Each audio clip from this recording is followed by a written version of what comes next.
అందరికీ praise lord. ఈరోజు దేవుని వాగ్దానం నిర్గమకాండము 20వ అధ్యాయము 17వ వచనం. నీ పొరుగువాని ఇంటిని ఆశింపకూడదు. నీ పొరుగువానిని నీ భార్యనైనను, అతని దాసునైనను, అతని దాసినైనను, అతని ఎద్దునైనను, అతని గాడిదనైనను, నీ పొరుగువాని అదుగు దేనినైనను ఆశింపకూడదు.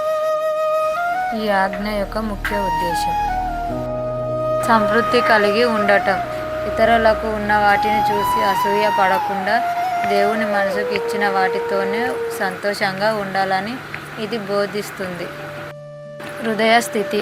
పాపం అనేది కేవలం చేతులతోనే కాదు, హృదయంలోని కలిగే తప్పుడు ఆలోచనల ద్వారానే మొదలవుతుంది. ఈ ఆజ్ఞ స్పష్టం చేస్తుంది. సంబంధాల గౌరవం. పొరుగు వారిని, ఆస్తిని లేదా వారి కుటుంబాల సభ్యులను గౌరవించడం ద్వారా సమాజంలో శాంతి నెలకొంటుంది. Praise lord. ఈరోజు వాగ్దానం మరో నలుగురికి అందాలంటే షేర్ చేయండి.